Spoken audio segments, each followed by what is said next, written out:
আসসালামু আলাইকুম ভিউয়ার্স, আপনাদের সবাইকে শুভ জানাচ্ছি। আমি সিস্টেম সলিউশনের পক্ষ থেকে জুবাইর আলম। আমি আজকে আপনাদেরকে একটা পিসি বিল দেখাবো 45,000 টাকার মধ্যে।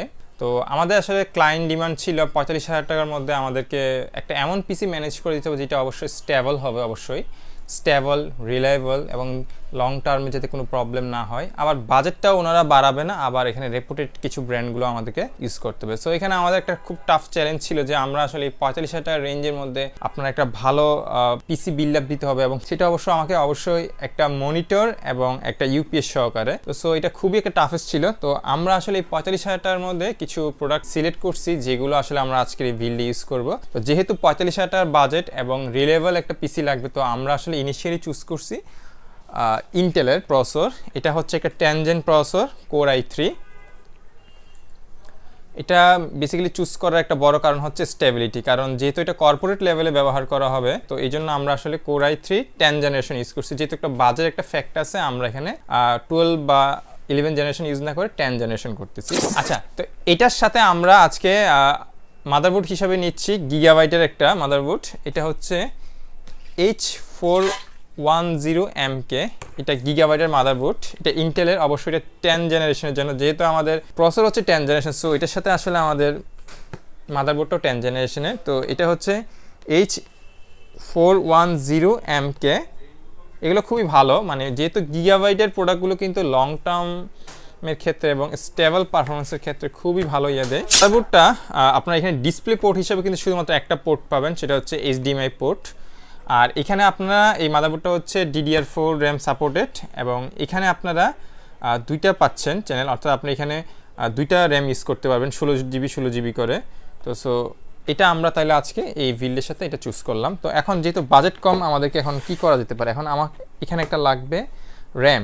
তো র্যাম হিসাবে আমরা আসলে এখানে ডিফারেন্ট ব্র্যান্ড ইউজ করতে পারি, যেমন অ্যাডাটা আছে আমাদের কাছে, হিগভিশন আছে অ্যান্ড গিগাবাইট আছে।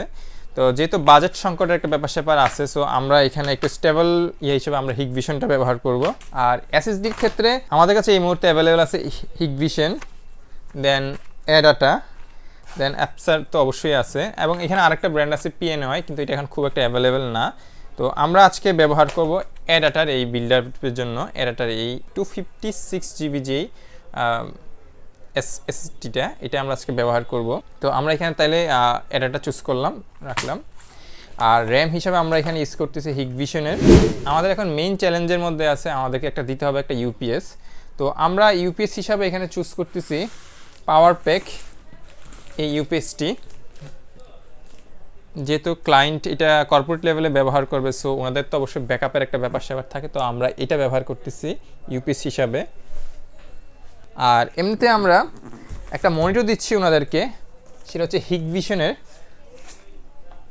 এই মনিটরটা। এটা হচ্ছে আপনার একটা 22 ইঞ্চি মনিটর, অর্থাৎ 21.5 ইঞ্চি একটা মনিটর, একটা হিউজ মনিটর। তো সো এই টোটাল বিল্ড আপটাই হচ্ছে আমাদের জন্য আজকে 45,000 টাকার মধ্যে একটা বিল্ড আপ।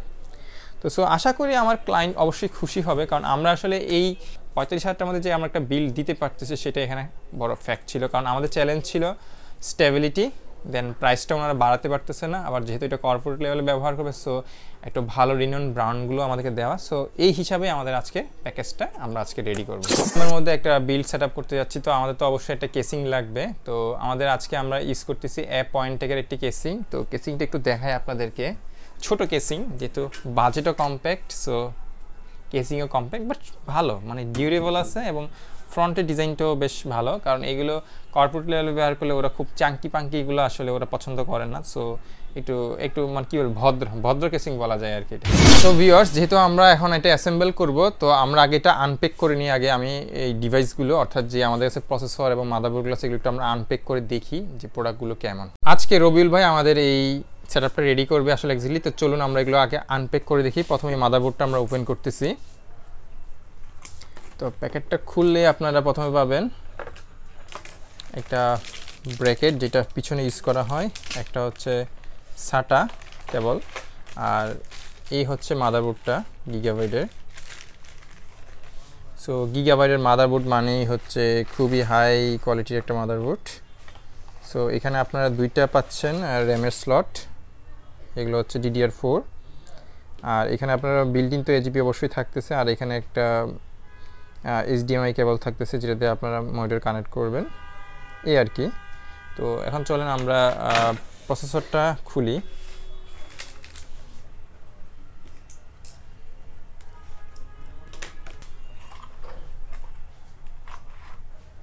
তো এটা হচ্ছে আপনাদের যেই প্রসেসরটার সাথে স্টক কুলার, আমরা গত কয়েকদিন আগে একটা করছিলাম, আপনাদেরকে দেখাইছিলাম 12 জেনারেশন, ওইটার আবার স্টক কুলারটা ভিন্ন ছিল, যদিও বা এটা আসলে আগের প্রোডাক্ট, সো মানে 10 জেনারেশনের, সো আসলে তখন এই কুলারটাই আসতো, তবে এটা এনাফ। আর এই হচ্ছে আপনার 10 জেনারেশনের Core i3 প্রসেসরটি। এটার ম্যাক্সিমাম ক্লক স্পিড হচ্ছে আপনার 3.7 গিগাহার্টজ, মানে ম্যাক্সিমাম পুশ পয়েন্ট এটা।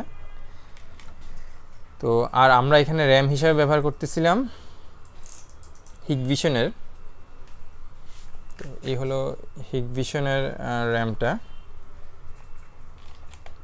আর আমরা সর্বোপরি শেষে ইউজ করব একটা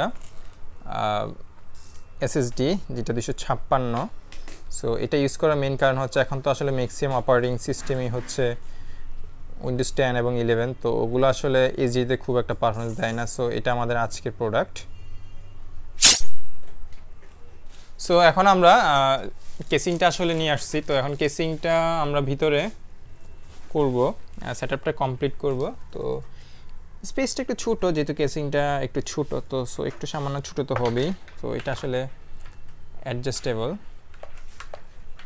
সো এখানে কিন্তু এই কেসিংটাতে কিন্তু কোনো পাওয়ার সাপ্লাই আসে না, তো আমাদের কিন্তু এখানে একটা পাওয়ার সাপ্লাই সেট আপ করতে হবে, মানে এক্স্যাক্টলি এই জায়গায়। তো আমাদের আজকে পাওয়ার সাপ্লাই হচ্ছে 500 ওয়াটের একটা গোল্ডেন ফিল্ডের, তো এটা আমরা আজকে এখানে ইনস্টল করবো। এটা এক্স্যাক্টলি এইখানে বসবে, মানে এই পাশটাতে বসবে।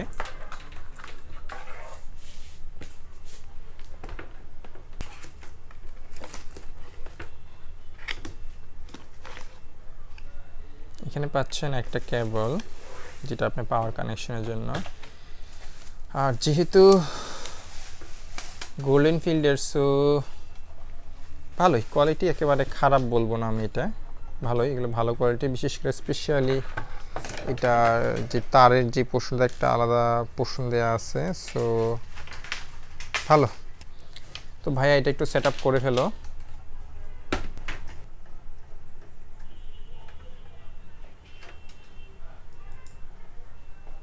সো আমাদের পাওয়ার সাপ্লাই অলরেডি ডান। তো আমরা এখন আসলে অ্যাকচুয়ালি মাদারবোর্ডটা বসাবো। আচ্ছা, মাদারবোর্ড বসানোর আগে আমাদের যেটা করতে হবে, মাদারবোর্ডে কিন্তু আমাদের ইয়াটা বসাইতে হবে, প্রসেসরটা। সো আমরা আগে প্রসেসরটা বসাই আমাদেরকে আসলে।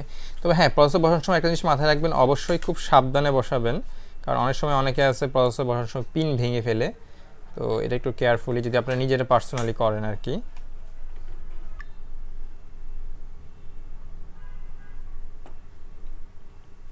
সো প্রসেসর বসানো ডান, এখন আমরা এটা কুলার বসাবো।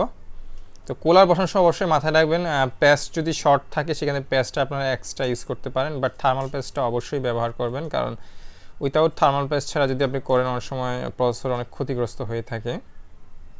তো এটা খুবই ইজি, জাস্ট আপনি এখানে চারটা আছে, পয়েন্ট আছে, এই চারটা পয়েন্টে জাস্ট বসায় আপনি জাস্ট লক করে ফেলবেন। একটু সাবধানে করবেন যাতে এই পয়েন্টগুলো না ভাঙে আর কি।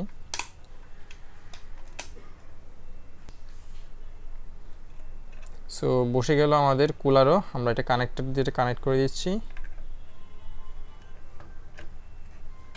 So it's already done. তো আমরা এখন লাস্টে বসাবো র্যামটা। র্যাম, ও বাই দ্য ওয়ে, আমরা এখানে হয়তো বলি নাই, মেনশন করি না, র্যামটা কিন্তু আমরা এখানে 8GB ইউজ করতেছি। সো আপনারা চাইলে ইন ফিউচারে আরও এক্সটেন্ড করতে পারবেন, যেহেতু আরও একটা স্লট খালি আছে।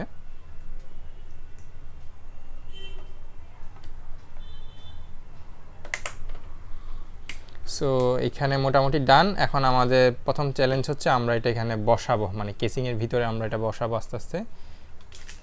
এখানে এক্সট্রা কিছু নাট দেওয়া আছে, আচ্ছা লাগবে না, এখানে একটু হাইটটা একটু বাড়ানো দেওয়া আছে, শুধু জাস্ট বসায় পয়েন্টে আপনারা এটা অ্যাটাচ করে ফেলবেন। আর এটা তো অবশ্যই বসানোর আগে অবশ্যই আমাদের এই পিছনে যে এই ব্র্যাকেটটা, এটা কিন্তু আমাদেরকে বসায় ফেলতে হবে।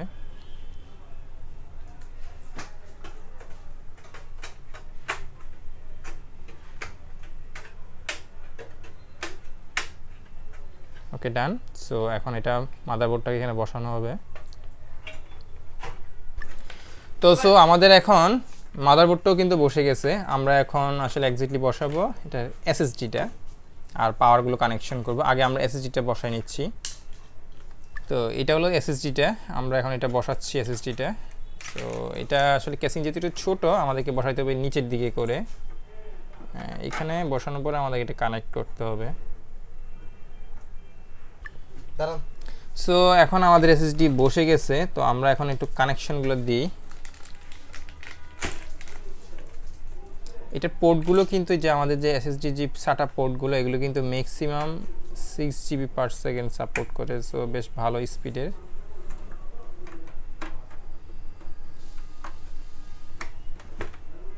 কল ম্যানেজমেন্টটা অলরেডি ডান, মানে আমাদের পুরো পিসিটাই আসলে রেডি। সিম্পলি একেবারে সব কিছুই ডান হয়ে গেছে। তো এই হলো আমাদের আজকের বিল্ড। সো ভিউয়ার্স, আমরা অলরেডি ডান করলাম বিল্ডটা। তো আপনাদের যদি এই ধরনের বিল্ডের প্রয়োজন হয়, সো আমাদের সাথে যোগাযোগ করতে পারেন। আর আমাদের পেজের যে কমেন্ট বক্স আছে সেখানে অবশ্যই কমেন্টস করতে পারেন আপনারা চাইলে, যে আপনাদের কী ধরনের বিল্ড লাগবে, বাজেট কত। আমরা চেষ্টা করবো সবসময় আপনাদেরকে বেস্ট সার্ভিস দেওয়ার জন্য। আমরা অ্যাজ ওয়েল অন্যদের মতো আসলে নন ব্র্যান্ডের প্রোডাক্ট খুব একটা দিই না। আমরা বাজেটটা কম থাকলেও আমরা আমাদের ক্লায়েন্টকে সাজেস্ট করি কিছুটা বাজেট সাথে ইনক্রিজ করেন, কারণ আমরা অবশ্যই চাই একটা রিলায়েবল একটা পারফরমেন্স এবং একটা লং টার্ম সার্ভিস। কারণ আজকে এই পণ্যটা আমি সেল করার পর হয়তো পরবর্তীতে নষ্ট হয়ে গেলে এটা আপনারই সমস্যা। আজকে ভিডিও এতটুকুই, দেখা হবে পরবর্তীতে অন্য কোনো ভিডিওতে। সে পর্যন্ত ভালো থাকবেন, ধন্যবাদ।